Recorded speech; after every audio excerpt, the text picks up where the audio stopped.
Hello everyone, welcome to my new mini vlog. তো আজকে আমরা সবাই মিলে যাব একটা মেলাতে, আর সেখানে কি কি করলাম সেটাই তোমার সাথে শেয়ার করব।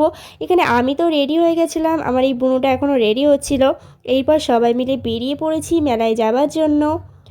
আর পৌঁছেই না দেখতে পেলাম এখানে মেলার বাইরেটা খুব সুন্দর লাইটিং দিয়ে সাজিয়েছিল, পুরো দুর্গাপূজার টাইমে যেমন ফিলিংটা আসে সেরকমই লাগছিল।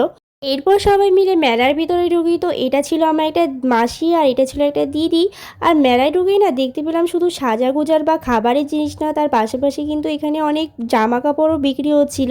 তো এখানে অনেক রকমের শাড়ি বিক্রি হচ্ছিল, সেইগুলো একটু দেখছিলাম। আর এই দোকানটায় দেখতে পেলাম যে শান্তিনিকেতনে যে মালা চুড়িগুলো বিক্রি করে সেইগুলোই বিক্রি হচ্ছিল। তো এখানে আমি একটা বোনের জন্যই দেখছিলাম, আর ওর এখান থেকে এই দুটো চুড়ি পছন্দ হয়ে গেছিলো, তারপরে ওর জন্য এখান থেকে নিয়েছিল।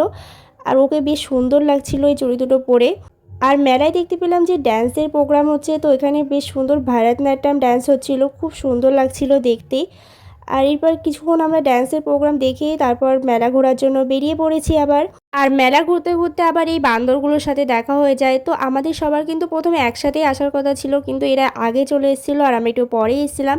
এরপর মেলায় দেখতে পেলাম কত কিউট কিউট এই জিনিসগুলো বিক্রি হচ্ছিলো। তো এগুলো না কাটার ছিল, কিন্তু দেখে বোঝাই যাচ্ছে না। আর এইবার মেলার থেকে আমরা সবাই মিলে খেয়েছিলাম আইসক্রিম।